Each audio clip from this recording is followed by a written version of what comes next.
and welcome to another episode of The UnWine. On The UnWine, we talk about immigration stories, the good, the bad, the ugly, and the in between. And today we are having a very special guest coming to talk to us about what it is like to be an Indian living in Canada. My name is Kelly Williams. I am the founder and CEO of Opera, which is the immigrant app. And on Opera, you can get settlement through communities, settlement through identity verified service providers, and settlement services that will help you to not just survive, but thrive in Canada and beyond. Right. Today, I am so excited because this is the topic that is hot off the press. But before we get into it, I want to see who is in the room. Drop some flags. I'm seeing over on Instagram. We have persons coming in. Drop your flag. Let's see where you're at. And pretty soon we will be bringing on our guest speaker for today, Drashti. All right, so I'm waiting for you all to drop your flags. I'm seeing over on Instagram, you're coming in hot and sweaty. And here on YouTube, we have one Lone Ranger looking in live.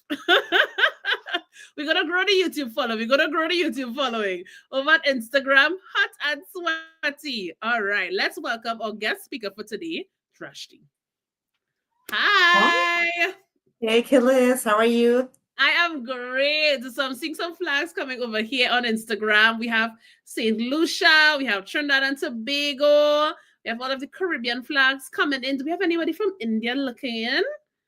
Right, we have GP, GD. I don't know what. Oh, that's Grenada. All right. Drashti, thank you so much for coming and sharing your story with us. I did not introduce you. So now the floor is yours. Please introduce yourself. Sure. Hi, everyone. My name is Drashti, and I am a real estate agent over here in Calgary, as well as I am a pro settlement consultant as well. So working with me, you get two worlds. One, I know about the real estate market, which area, which community is really good, how close by, which are newer communities. And the second is on the settlement side when you're looking to move to first time in this beautiful country called Canada, you get experience and I get to share when you're coming over here, what things you need to take care of. And I'm so happy that all the pros and cons that I went through when I moved over here, I can actually help you so that you don't go through that same process. So Rashmi, as we were talking before, before we started the live, she got a booking on Upro. She was like, "Look, someone just booked me," right? And you have been helping so many persons who are looking to settle in Calgary. And I wanted to really get this opportunity to talk to you, not just about being an Indian in Canada, but also you navigating your experience. When we spoke initially, you told me about getting laid off, how that affected, like not just emotional stability, but financial stability, right? We know that you came from India, you went to Toronto, you came here. So you want to kind of go back to the beginning, right? You were born in India. How was Yes. life in India and why did you consider moving to Canada? How did that progression happen? Okay, so I lived in India all my life, and I lived in only one cocoon. There's a one city in India called Ahmedabad. I always lived all my life in just one place, and from that city, I directly moved over here to Canada. So, it was because of my husband. He sponsored me, so I came on a spouse visa. We got married. We stayed away for like almost a year, and then we got our visitor visa declined in between because during that time, if your spouse visa is in process, they wouldn't approve you for visitor visa. So I got Ah, my visitor visa declined and I had to wait for a year to get my spousal PR visa. And then I came over here to Toronto. to I landed in Toronto. Toronto. So you landed originally in Toronto. And before Yes. that, you had only lived in one town in India. Yes, only one town all my life. I did all my education, my qualification, my job, my college, everything in one town. And then you left there for love to come. How was life in Toronto? Like, how was it when you first landed there? What did you think of the city? So, when I landed in Toronto, the first thing was we directly went to Brampton. So, people who live in Brampton, let me tell you, like you don't see big, big buildings, you see houses and houses. So, I Mm-hmm. stayed for like almost 3 months in Brampton in basement for a rental, which my husband was staying over there. So we stayed there. And when I went for my first job application, job interview to Toronto, I was like, wow, this is different world from moving from Brampton. You go to downtown Toronto where you see big buildings and all this place, and you see people around, because in Brampton you see less people.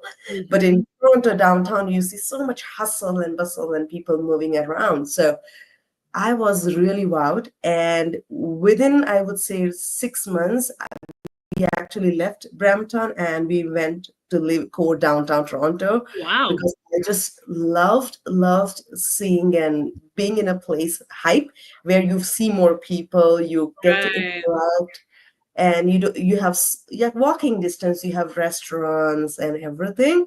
Whereas Mm-hmm. in Brampton, you're just in your small cocoon. It's I like a felt I was suburb, back right? in India. Mm-hmm. Yeah. So here's my question. You must have been making good money to move to downtown Toronto. So Because I know this is like a long time ago. This was maybe 10 years ago, you said, right? around eight, yes, around eight Eight and a years half, ago. eight It and a half wasn't years ago, expensive yes. to live there because downtown Toronto is like probably some of the most expensive real estate. So during that time, it wasn't that expensive. It Ah, was just me and my husband. So we got into one bedroom, one bathroom condo apartment. mm, And when you look at the expenses of traveling every day from Brampton to Toronto, and you right. have to take GO train, you have to take TTC, you spend a lot of time traveling, and Mm-hmm. then you also spend a lot of time in two transit fees. So when we did the calculation, we are like, wow, we would be spending same amount living in downtown where I could just walk 10 minutes. So I got a job first, and as soon as I got a job, we just found a place 10 minutes walk by. So that way I don't have to pay for any transit Right. fees, And and you I don't have can to just spend an walk and hour in go. transit either. You could just spend more time together. Oh yes, yes, Ah, absolutely. Otherwise, it was 1.5 hour one way from Brampton to Toronto. wow. So what kind of job did you come into? Like what was your qualifications from back in India and what type of job were you able to secure in Toronto? So I did my bachelor's in commerce back home, but Mhm. all my life I did was sales and customer service. That was my Right. experience. I did into like IT sales. Um, when I landed in Toronto, I just started doing applications, and what I learned was I did 100 applications on Indeed, and I couldn't even get anyone to like respond back to me. So what I started was I did a niche reach out on LinkedIn. So I would find out web design companies, that was my background, Mhm. search SEO companies in Toronto, and I started reaching out to CEOs and send them a LinkedIn message, and that's how I got my first job. Ah, look, Racine on Instagram is asking, how long did it take you to get your first job? So how long Three did it take months. you? And that 3 months. 3 months. Yes. Right. And that was the As- strategy, guys. You're listening. Drop some gem emojis over on Instagram because you're dropping some gems already, right? Getting out there and meeting persons on LinkedIn. So you would have contacted the CTO, which is the chief technical officer. So that would have been the hiring person for you, right? Exactly. So CEO or CTO, depending upon what kind of profile you're looking for, I Mm-hmm. did like one-on-one reach out. There was no job opening, no job posting about that company. I just sent my resume and reached out to them, and they're like, yes, we would like you to come and meet with us. I met them in person and they gave me a job. And I was like, really?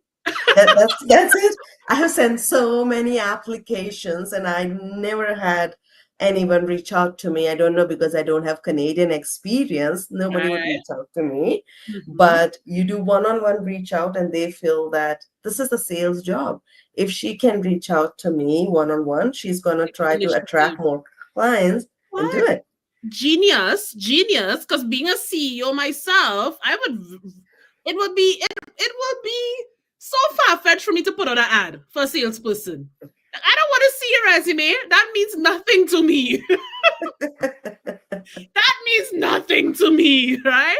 But if you reach out to me and you could get my attention, then yeah, definitely I'm thinking, okay, this is somebody that could do exactly the same thing. That's what I'm hiring them to do, right? Reach out to people Yes. and get their attention. That makes so much sense. She's dropping some gems. We have some gems emojis over here on LinkedIn. So on our And I would Instagram. say all my jobs I have gotten was one-on-one. I've never been able to crack on Indeed or such. I have gotten majority of my job by just reaching out. So I knew exactly which company I want to work. I would spend time finding the decision maker and reach out to them. Ooh, I hope are listening. I hope are listening. Some gems. Okay, so you got your first job, you moved to Toronto. How was life? And I know now you live in Calgary, so there must have been some breaking points where you decided, Toronto wasn't it. How was the process after that big move? So we used to own a condo townhome in Toronto, and during the peak market, we were able to sell our condo. Mm-hmm. So when we sold it, of course, like when you sell at peak, now you're going to be in the market to buy the house. You're going to be buying at the peak as well. Yes. So you would be shocked to know we put an offer in a small town called Bowmanville. It's near Oshawa. A lot of them you wouldn't have even heard about it. There was like one fire station in that small town, and the house was listed for 1.1 million, and it went for 1.4 million dollar. We were not even in top three. There were 15 bidding offers. We were not even in top three, and that was heartbreaking. That even like town like Bowmanville, we want to go so far to find a home, but we can't buy in. The market was very crazy. Mm-hmm. So, and during that time was COVID time, where every one of us was working from home remotely. So Mm-hmm. me and my partner, both of us were working from home. We spoke with our employer and they said, as long as you're anywhere in Canada, you can work remotely. So we decided to move to Calgary because we had a very close family friend living over here. And my Right. husband had already shortlisted that if things didn't ever work out, Calgary was his second place to come into it. Uh-huh. And you will be shocked to know that we bought our house without even seeing it. Our real estate agent just did a video tour of the house and we bought it. Wow. And I'm sure it was a lot cheaper than 1.4 million. Absolutely. We bought a detached house and we live in a core city. We are not in a small suburb. We live in a core city and we got at a and we were shocked. Seeing the prices and seeing the bigger square footage of the house, we were blown away. So, Yeah, I was like, absolutely. yeah, just give it to me. You know, and I think this would have been also the time period when Alberta had this huge campaign saying Alberta is calling, right? So Alberta was That's like, come correct. move to Alberta. Do you want a front yard? Come move to Alberta. Do you want this, that? Come move to Alberta. Now they're like, oh my God, people move to Alberta. Well, duh. What do you think you were calling them? They came. They came, right? Yes, That's amazing. we are one of them who were moving from Toronto and Vancouver, calling Alberta their home. And Yeah. yes, we made Alberta our home. How was the difference between Toronto to Alberta? I say I love Alberta. I'm so sorry for people who are living in Toronto. I love Alberta way more than Toronto. Over here, we don't have much traffic as you see in Toronto. Um, I was speaking with one of the recent client that I'm helping with apartment acquisition, and she told me, Drashti, how long does it take to go from south to north? I said 30 minutes, and she was laughing. She was like, oh my God. 30 minutes, that's it. I'm like, yes, if you have car from south to north, you can go in 30 minutes. So she's like, oh my God, that is unbelievable.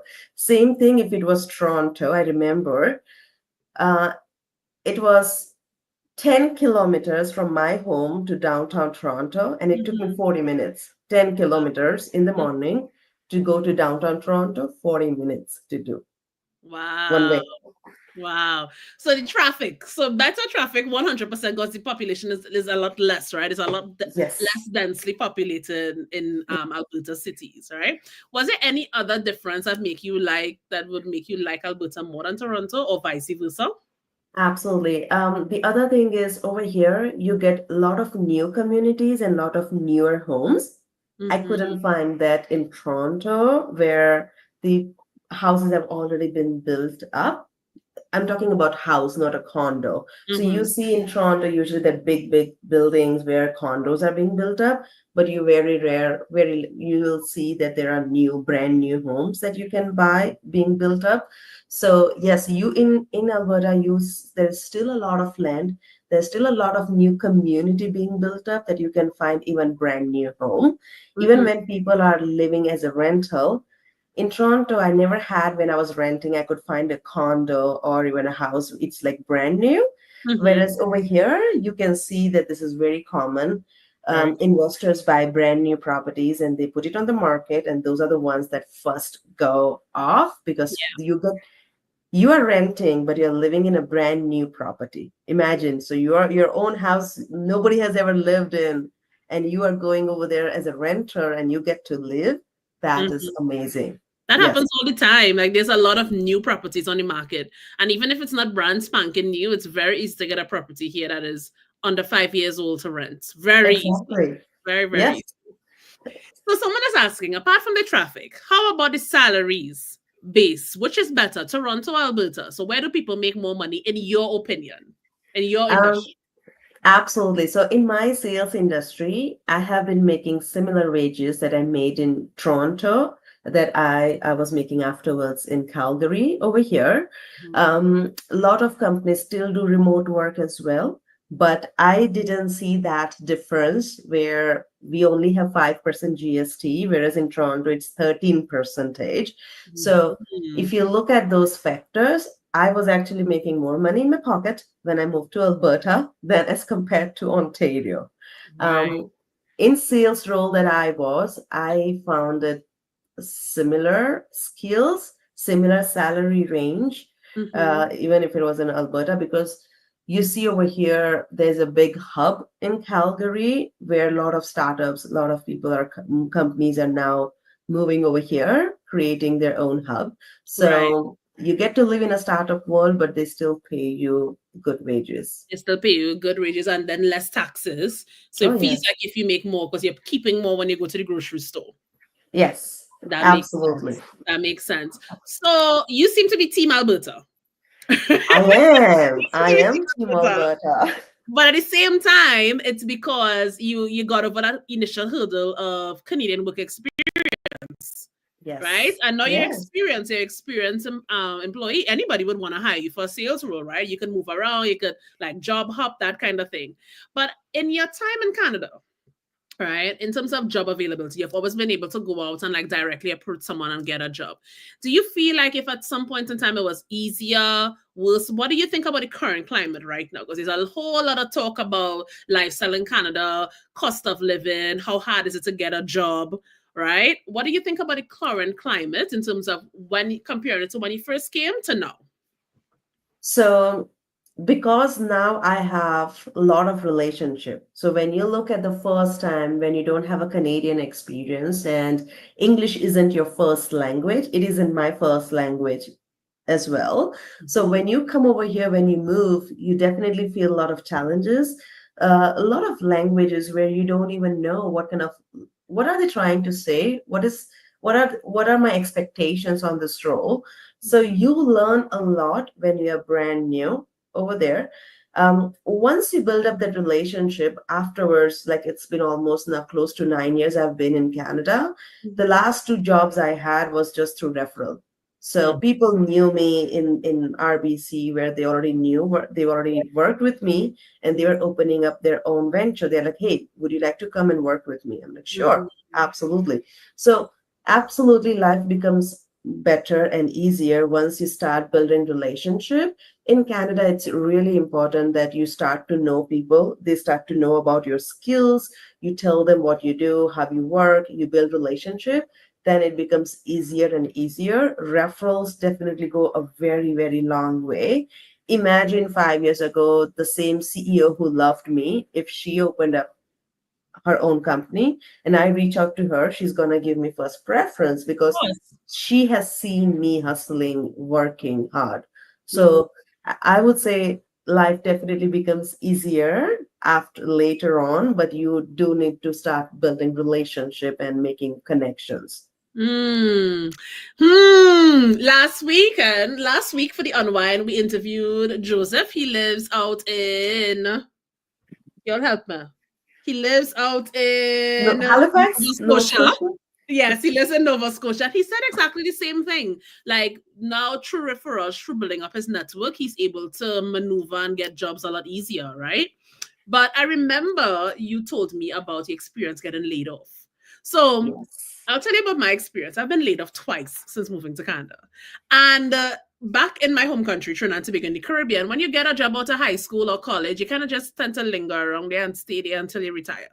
Or unless some drastic thing has to happen for you to like switch jobs, switch companies, right?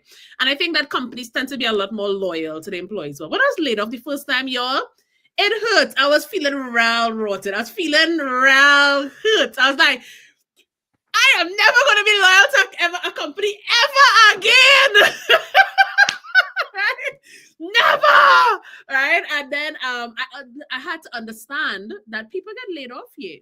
And that's why people move and switch jobs so often because your loyalty really shouldn't be with a company because a company could lay you off as soon as they see hard times, right?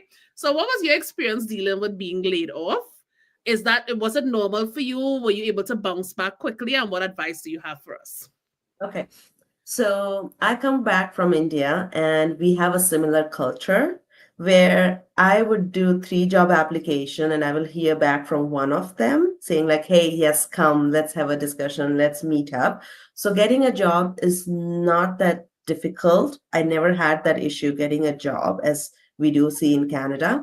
And exactly like I have been working in a company for 4 years until I decided like, okay, I want to take a big salary jump and I want to move.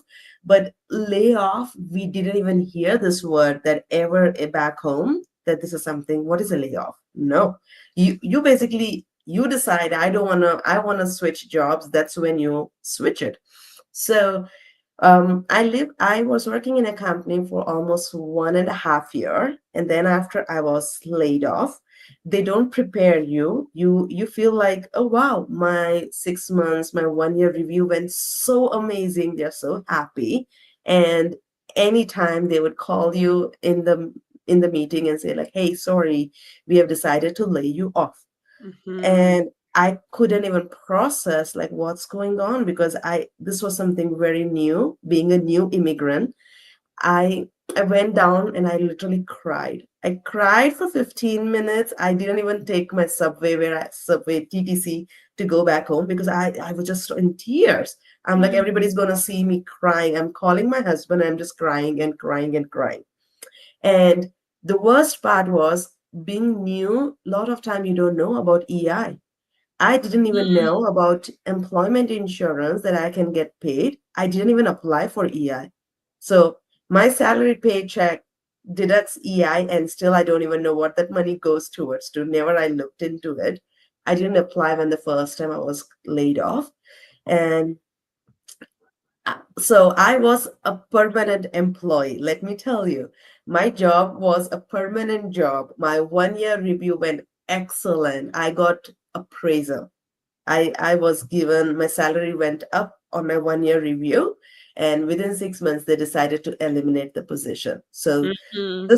this is very common, and trust me, like first time it gives you all that emotions, and then Mm-hmm. you feel like, okay, this is very common. If next time it happens, like, oh, okay, I've been through this. That's okay. Let's Yeah, talk the about the second time severance I was pay. like, whatever. I gotta go claim my EI and chill myself out. You know, the second time around, it's the first time when something happens because I cried too. I went to my car and I just cried and cried. Even though the entire department had been laid off, it has really nothing to do with your Yes. personal achievements in the company, how well you work. Sometimes it's just restructuring, sometimes the Yep. company in financial stress, sometimes it just eliminate the role, right? But I took it real personal, y'all, because I like you firing me, but it's not being fired, you're being laid off. It's different, right? Yes. I didn't care though. I was crying and I was real upset. I was real upset. But there are many people who probably on here don't know what is EI. So EI, guys, is employment insurance. So when you work in a Canadian company, look at your pay stub, you would see that money comes out, right? This is a bit of insurance so that if you are laid off, you would be able to then claim for it, and it pays you, I think, like maybe $1,000 every 2 weeks. About that, right? Um, Haven't been yes, ever yes, has been yes, something years, around guys. that. Something around that, correct. Something Yes, around that, about $1,000 yes, Canadian every 2 weeks. So this is just to kind of keep you afloat until you find your next job or your next opportunity, right? yes. So you didn't even know about EI. So you were just like, what am I going to do? I'm going to have to rely on my husband. I'm going to have to go back on LinkedIn quickly and find another job. Yes. How were you able to recover after being laid off? I'm just going to plug this in. So I would say it took me another 2 months to land in a contract position. Right, because you were in permanent before. So now it takes you two Yes, months to head back and you get a contracted position now. yes. So when I was laid off from my permanent job, I realized that permanent word doesn't mean permanent. Tomorrow, anytime they could come back and say, oh, in 3 months probation, you didn't fit the culture. Sorry, it didn't work out. Or anytime they could lay off. So for me, I don't take it if I see a job posting that says contract or permanent. Trust me, if you're good at what you do, they're gonna want you to stay. They're not gonna let you go. Right. So I took a contract job, which was for 3 months period, and I'm like, that's okay. I know what I'm good at, and I could do it. In 2 months, I of course, like I started looking at other jobs because the contract position is going to end in 3 months. And the company, I told them like, hey, I just wanted to know ahead of time. It's been 2 months. Are you going to be extending, or should I start looking? They made me permanent in Ah, 2 months. I didn't even complete my 3 months probation period or 3 months contract.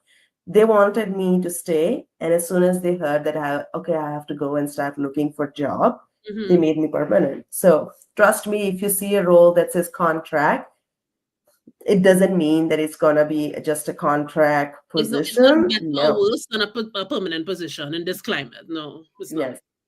Awesome. Well, thank you so much for sharing that. Mm, Drop some yes. gem emojis for her over on on Instagram. I keep saying LinkedIn. It's because you bring LinkedIn into my brain. And guess what? Over on YouTube, our user base, they're coming up. Our viewers on YouTube, guys.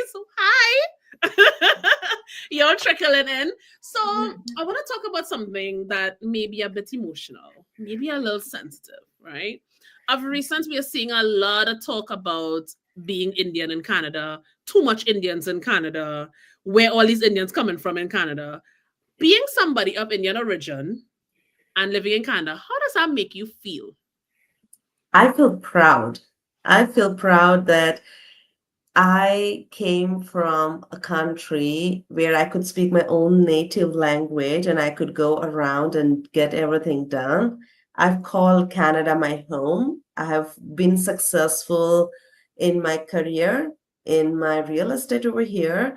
I feel that this world, Canada, gave me a lot of opportunities to grow personally and professionally, where somebody who has never lived, like never gone out of their small town Mhm, and calling a brand like a, a new country, not a new town in your back home, a new country, and people are very welcoming over here. mhm, I have worked in very different cultures where different ethnicity, and people have been always welcoming. They want to learn from each other, like what do I bring in? Because everyone has different way of doing things.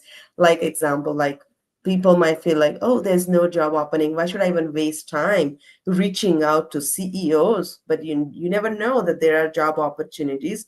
mhm, There was a study done where I would say 30 to 40% of jobs are hidden jobs, which mhm, don't even come out in the market, where it just goes through referrals. So, say if Khalees is hiring, she would just post it in her small group of network people that she knows, and she mhm. would just hire somebody that somebody would refer or give a good word. That's how So, I've hired almost everybody works at a bro. It'd be very weird for me to put out something just into the space of people out there. No, I want to know someone who knows you. I want to talk to them and say, okay, yes, what type of person is she? Like, does she have any experience? I want to like it feels more intimate when you know someone who knows that Yes, person, right? Yeah, absolutely. 100%. Yeah. So thank you for that. So now that you've moved to Calgary, let's talk about life in Calgary. All right, you moved here recently. You started your practice. I'm seeing like soul sign, soul sign, soul sign. Right? I'm like, what is Drashti selling over there? Is it like hot bread or something? Because she's like selling houses like crazy. How is the real estate market in Calgary? And then we after that we'll talk about how you're helping newcomers to settle in Calgary. So, firstly, what is the real estate market like? Is it as heated as people say it is? Yes, real estate market is heated. Right now, we do see that it's being slowed down, as you can see. Um, just a couple of months ago, we could see probably like three or four bidding in one house. We will have three or four offers, and then you have to go above asking price, or you have to be, your offer has to be very stand out. A lot of time people even check out on the real estate agent how long the agent has been on the market, what is the credibility of that agent when there are three offers in the market. So Mm-hmm, right now we are seeing that we don't see that many bidding war happening. mm-hmm, So it really helps people when, as a buyer, you rather than going after three homes, now you have 10 homes to look at it and then decide out of this 10 homes which one you want to go after. mm-hmm. And you can also negotiate depending upon like your real estate agent negotiation skills. You can actually negotiate and get a better pricing off as well. So I am a person, whenever I help a family, I take into consideration, like, imagine that she or he is my mom and dad. I'm going to take care of them as if it's my parents buying the property. So I'm a very data analytical oriented person. So say, Mm-hmm. Khalees, if you come and say, I want to buy a home in Southeast in this community, I will make sure that I will provide like all the soul data of that community so that you do not overpay on your home, or you feel like, oh my God, I actually overpaid or I could have gotten a better deal. Buyer's I remorse. absolutely, that is really, really Yeah, common that's in this real. market where Mm-hmm. buyer's remorse, you feel like, oh, a better property could have come in the market, better property could have gotten it. So my clients I have seen are very happy is I never push them. I always give them right data to make their decision that, Mm-hmm. see, this is the property that you're looking for, similar property, compare apples to apples, was sold for $25,000 more in this high peak market. This is the data to back it up. Now you tell me what do you want to put it on this offer? How do you want to go forward with it? So Mm-hmm. my Drashti, clients, that's how I do it. do you know that I lived in Calgary? I don't think we ever spoke No. about this. Yeah, so when I first landed, I lived in Calgary. I lived in Calgary Oh, for 6 months, and I got a job offer in a small town called Claresholm. So I moved from Calgary to Claresholm for 6 months, got laid off, moved back to Calgary, and then eventually, when I was pre-approved for a mortgage, I looked at like what I could buy in Calgary, and that's when I moved to Edmonton. That is when I moved to Edmonton. When I knew like the differences, right? So Edmonton and Calgary are maybe like about 3 hours drive away. yes. But the market in Calgary is just like Up, up, up, up, up. you're talking about bidding wars, you're talking about these things. We don't have those things in Edmonton. In Edmonton, you go, you take your time, you decide what house you want, you know. The markets are a lot more slower. The cost of price of houses are a lot less, right? But I was talking to someone last night. I had a call with someone from an uproar, and I was telling them about the differences between Calgary and Edmonton. And I mentioned to them that y'all don't come from there. I've seen some people join here from Edmonton, but Calgary is more beautiful than Edmonton. It is a newer city. It is more vibrant in some cases. It is newer. The streets are nicer. It's more beautiful, right? While Edmonton is older. It's more. It's the capital, so you find Yeah. more government jobs here. It is more community Yes. driven. I find Edmonton is more communities. Better to raise children. The cost of living is less because housing prices is Yes. less, right? But Yes. it's not as vibrant. It's not as beautiful as Calgary. So you pay Yeah. for that. You pay for the beauty and living in a vibrant city compared to Edmonton, which is just 3 hours away. But we have the government jobs over here. So there's like some pros and cons.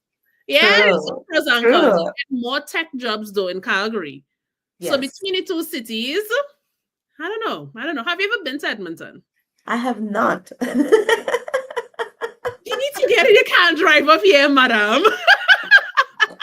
You need See, to get in. I You can't get up here. whenever I want to drive, I just drive towards Banff. It's an Okay. hour drive, 1 hour drive, and I am in Banff. So I think she's selling it. Edmonton I think she's definitely selling is too Calgary a little bit far. more. Selling Calgary. That is true. That's another benefit of Calgary. They're way closer to Banff. Yeah. So, what I wanted to find out, right? Being a real estate agent, working in the Calgary area, moving over here from Toronto, what do you advise a newcomer coming into Calgary to consider homeownership at this time? Or do you think that we should wait for the market to cool down? What are the benefits you think of like buying a home? I remember about 2 years ago, I was telling everybody, Calgary is the new Toronto. Buy a house. This is like 2 years ago. Buy a house. Calgary is the new Toronto. These houses prices are going to double in the next 5 years. I was like, buy a house in Calgary. I was trying to tell everybody. Is that true? And do Yes. you think that So person should wait? Tell us. I highly still recommend if you are looking to buy a house, this is going to be, as a newcomer, it's going to be your first time home. Rather than renting, I still highly recommend buying a house because a portion of your monthly mortgage, a portion of it is goes towards your principal and portion goes towards your interest. And not only that, you don't have to worry about landlord increasing your rental, or they decide to sell their property and they give you 3 months notice. Mm, Alberta, let me tell you, Alberta is a place where there's no rent control, whereas in Toronto there's a rent control. There's only a particular percentage in Toronto where you can increase your rent, whereas in Alberta, say your current rental is $2,000, and when your renewal comes, your landlord can say it's going to be $2,500, $3,000, depending on the market.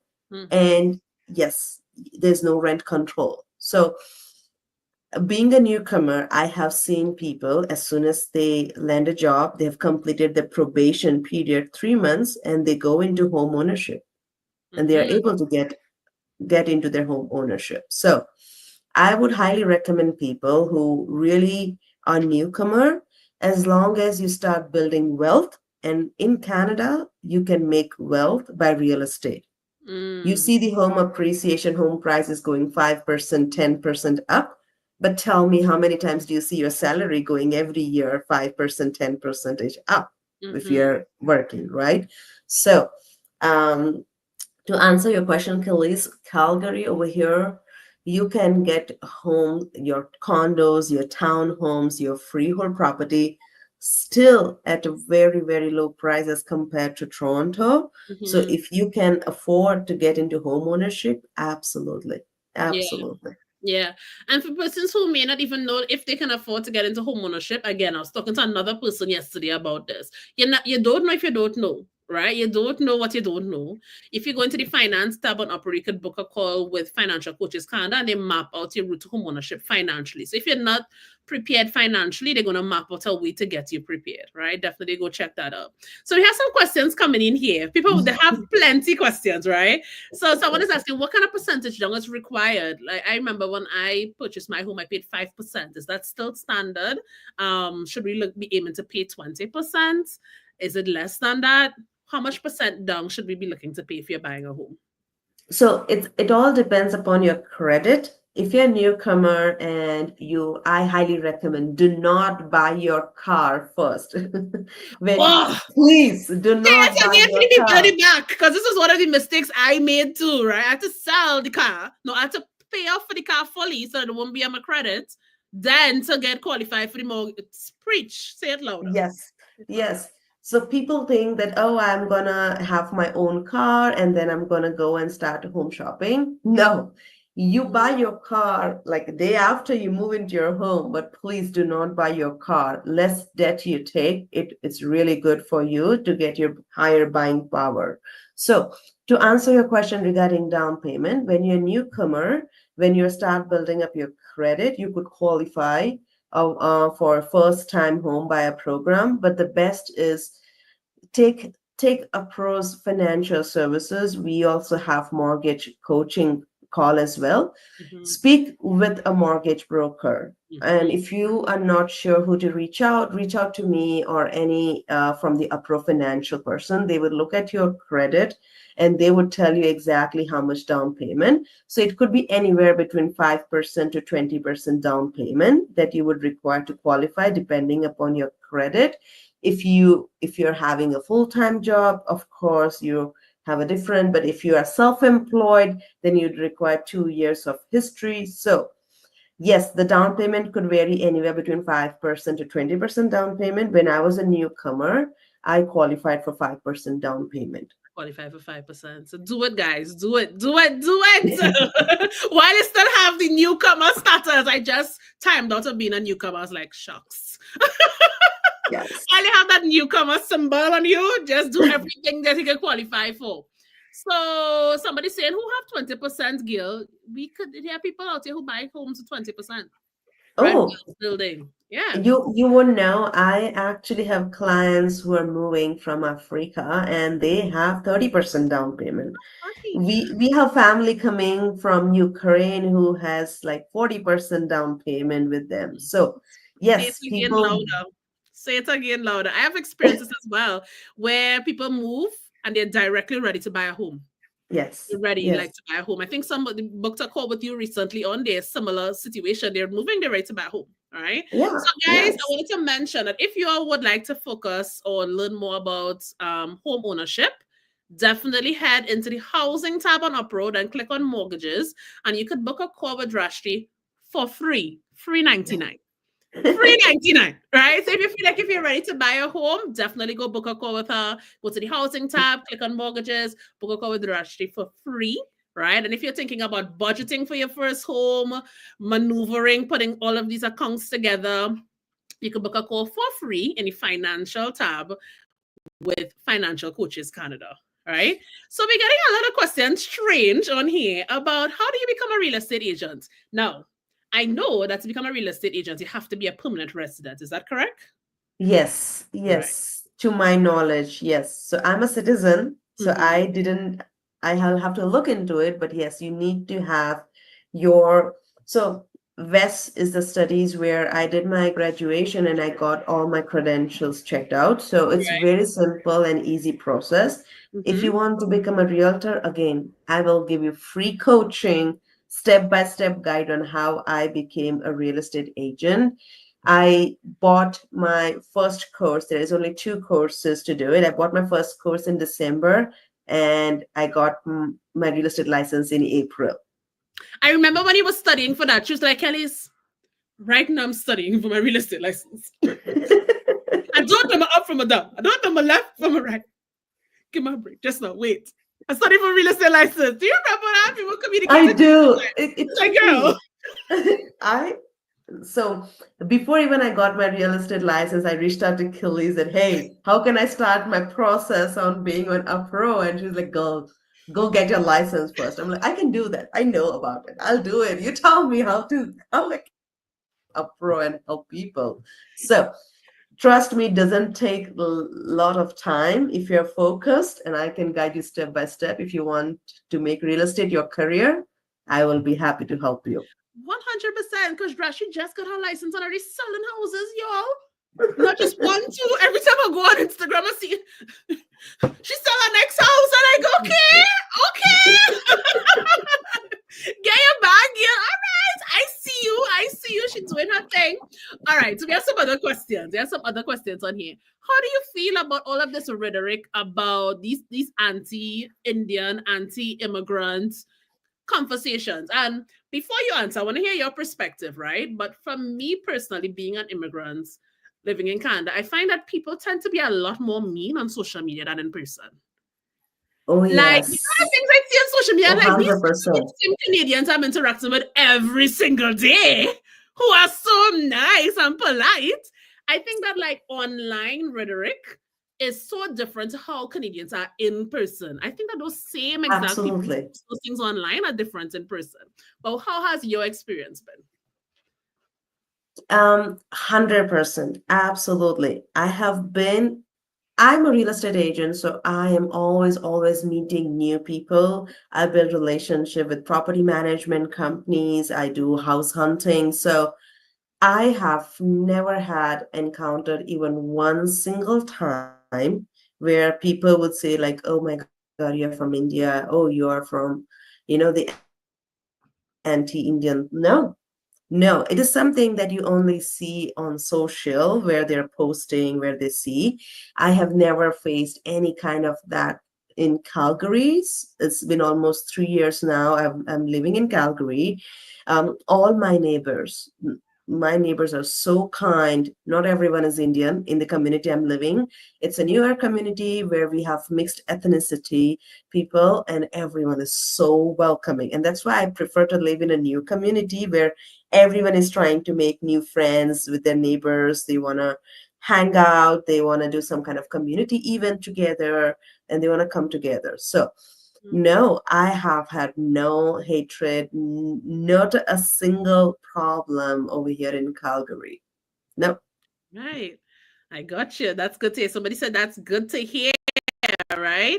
So someone's saying I think real estate is a good option to come by with my law. Yeah, go book a call with Drashti. She giving away information for free. So if you think that you're vaguely interested in it, definitely go book a call with her, right?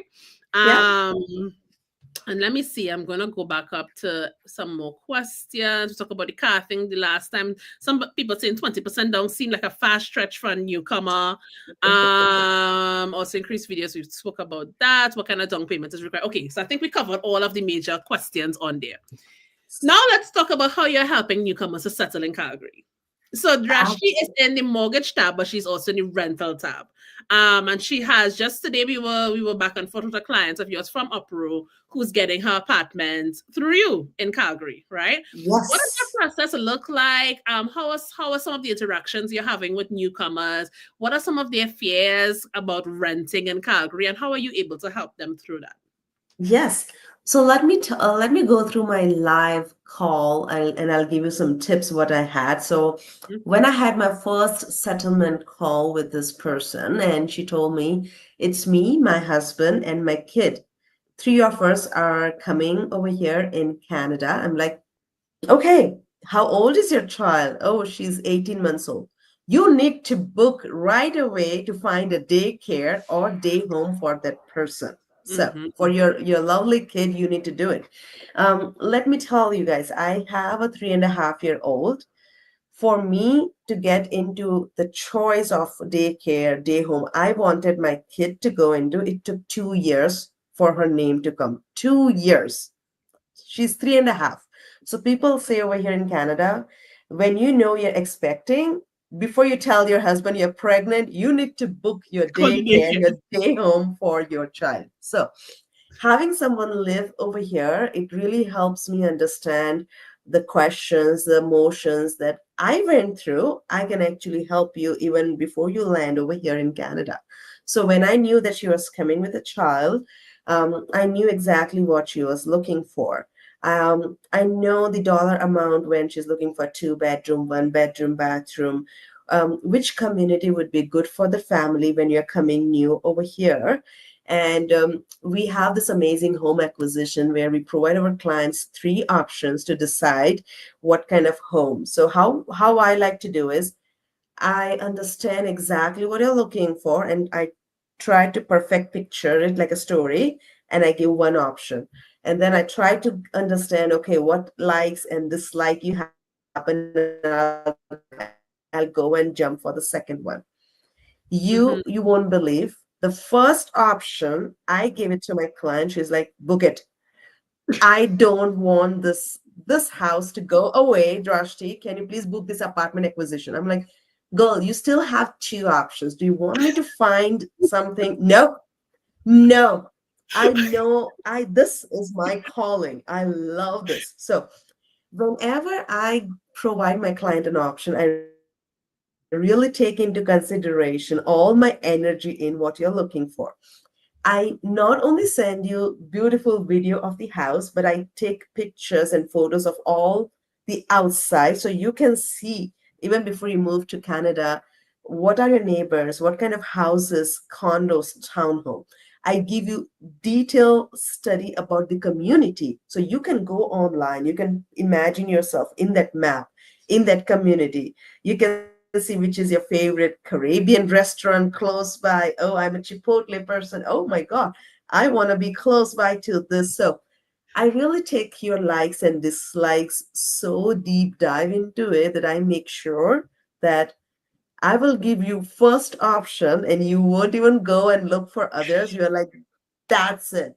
This is my calling. I don't want to go after it. So having someone coming from the real estate experience, a lot of newcomers over here face issues where when you don't even know how to find where to look after not getting scammed, you look at Facebook and Kijiji and everywhere, and you're like, oh my God, I got scammed. I am over here standing and there's no house. Mm-hmm. Mm-hmm. Okay, there's Yep. no house over here, and I'm standing, I've already paid for it. So having somebody local person who knows about the area, about the neighborhood, we are going to work very closely with each other. I'm going to try to understand your needs and make sure when you move over here, you're going to feel like home. You're going to feel like, wow, this is amazing. This is great. And the So, best part, Drashti, is that when they work with you and they find their first apartment in a year, in 3 months, when they get their first job, when they're working and they're ready to buy that first home, it's a natural progression. You already know the real oh, estate agents, right? absolutely, absolutely. And that's the relationship you build when you help somebody. And I really love to help newcomers because I have been over there, newcomer by myself as well. So I know what problems I've gone through myself, and I don't want people to face it. So I really work very close to my clients, and I don't take it as a transaction. For me, it's like Khalees is my girlfriend. She is my best friend. She is moving. She's trusting me. I'm going to find the best Yes, of course. place for her and I'm going to do it. And trust me, she has become my best friend. I've only spoken twice with this person. We have never met. We just had a face WhatsApp video call with her and her husband, and they both loved me. Trust me. So it, you And that is can how it feel in your voice. starts. That is how it starts. I'm telling you, being a settlement service provider is the best job ever because you're not just getting clients. These clients have become your friends. They become your social network. They go Yeah. on to get big jobs in big positions, buy houses, start businesses. This is like a network you're building. Like newcomers are Yes. so ambitious, so Yes, ambitious to leave absolutely. your home country to come to a new country to figure it out. There's like a different type of person that does that, right? Most Yes. newcomers, most immigrants are laser focused. We come here to make money. We didn't come here to play. Like, don't even play with me. Uh-huh. I come here to make money and to build the life of my dreams, or else why did I leave my home? Right? So Yes. these are the type of people that you get to help and you actually get to include them in your network. It's the best job ever. And I know you're killing it. Your clients, they absolutely love you. Yeah. And the best gift is when they do a housewarming party or when they have their own festival coming and they call you. That's when you know that that's you build that relationship with that person. And I have been where people not from my community and they would love working with me that they would call me like, hey Drashti, we are having a Christmas party. Come over here. So that's what in Canada is all about building relationship. You never know that the person you're helping, they might help you get a Will job, they might help you definitely get a help you. referral, they Mhm. might buy a house from you. There are so many connections you can have from one person.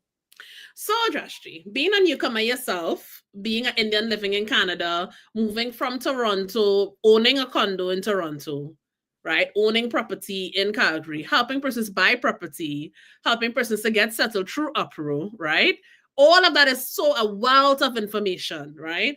What would be the number one thing that you would tell a newcomer who's landing? What advice do you have for a newcomer? Don't get scared.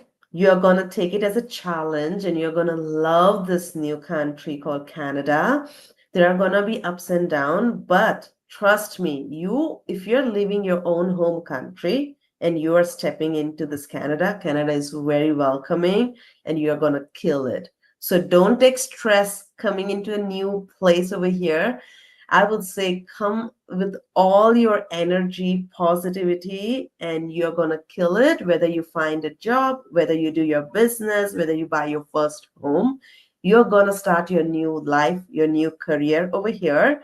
And I know people get scared being a newcomer, but trust me, you're going to love it, enjoy it. It's been close to 9 years over here, and I still feel I came yesterday. And trust me, I love this country. Drashti, I agree with you to some extent because that first year I was in Canada was hellish. I did not enjoy it. I was hellish. I did not enjoy it. It became nicer after. Like, let's say, like, year two was okay. Year three was really flourishing, right? Year three was the bomb.com. 5 years later, guys, I having a time, right? I enjoyed myself. Rashid 9 years in, right? But that first year, yo, whoo, I was missing home. I was feeling like a fish out of water. I didn't know anybody, I didn't have any friends. I don't know, Drashti. I mean, maybe because you came to your husband, right? But that first year was lonely and hellish for me. It was lonely and it was hellish. So different perspectives, different perspectives. So Yes. just as well, since we're wrapping up, we have like 5 more minutes, 4 more minutes left, all right? What are some of the mistakes you're seeing newcomers make? How can they avoid it? The biggest mistake I see people, newcomer, making over here is as soon as you get a job, you set yourself little back and relax, like, okay, I've got a job, I'm settled over here. No, your first 3 months, you're still on probation. If you can get even laid off 1.5 year later. So I would say don't if you were able to get a job easily, trust me, over here in Canada, laying off is as quickly as possible as well. So Mhm, don't don't get yourself lay back and like, okay, I've got a job and I'm gonna do myself. No, you have to prove yourself every day at your job. mhm, So the biggest challenge I have seen newcomer is if they are able to get a job quickly, they feel like, okay, I'm in a relax, I was able to get a job quickly. Trust me, you get fired quickly as well. So mhm. Don't don't relax. ever think that you cannot be replaceable. No, as you worked hard to get a job, I would say work hard as well, and don't say that you are being complacent. No. And always keep looking as well. Like network, even when you're in a job, network for the next job. Like make those Yes, connections for the next job, y'all. Always think about the next job over the horizon. Don't ever be like, oh yeah, I have a job, so I'm not looking. Always be looking and making sure that you have people in your network who could provide you with another job. absolutely, absolutely. Gems, gems, gems, gems. Okay, and then one other thing I wanted to mention, just going back to that point where you were talking about just a person who missed it. Rashi said that the way she was able to find jobs, her first job and every job since then is through networking, right? But Yes, there are some newcomers who feel a little nervous and uncomfortable networking. Right? It's not really, it doesn't come naturally. Like we can see that she's a natural, right? I have a big personality as well. I don't have a problem walking up to a stranger and talking to them, right? But for that person who is not as outgoing and it doesn't come natural to them, what advice would you give to someone who feels uncomfortable networking and is probably stopping them from getting that first job?